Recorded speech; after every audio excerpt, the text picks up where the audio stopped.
CSS stands for Cascading Style Sheets. The Wikipedia definition of CSS is CSS is a style sheet language used to describe the presentation of a document written in a markup language such as HTML.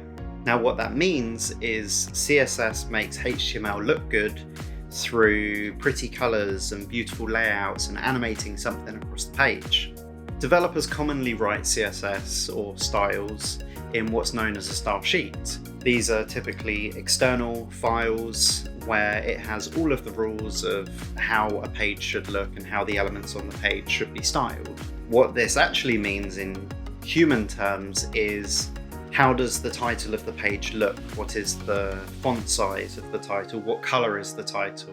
What fonts does the title have?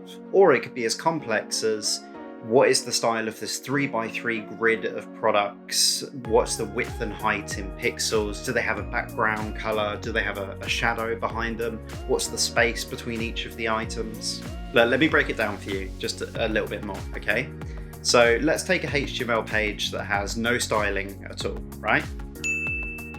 Just like that. Now let's add a little bit of layout to that page, give it a little bit more structure, like that.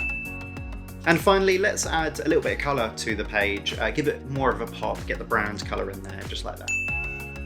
I think we could agree that looks a lot better.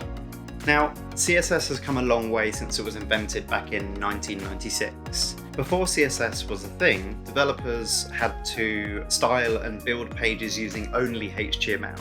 So what that meant was inline styles, so no separation of concern, no external file, it was all mixed up together. That also meant that pages' layouts had to be built using things such as tables, which was very complex and difficult to maintain. Now we have things such as CSS3, which give developers many more features. It was released in about 2005, and developers are now able to add things such as rounded corners to boxes, or being able to change the opacity of elements so they're slightly transparent, which is fantastic for navigational headers, or being able to dynamically animate something moving across the page in real time. Now, how the page would look is often designed by what's known as a UI designer or user interface designer. These user interface designers are effectively digital artists who decide the color palette, who decide what elements on the page go where. They also decide how the website will look across different devices, such as desktop versus tablet versus mobile, which is known as responsive design. The developer would then effectively take these designs, these specifications, and use HTML and, more importantly, CSS to ensure the page matches those designs.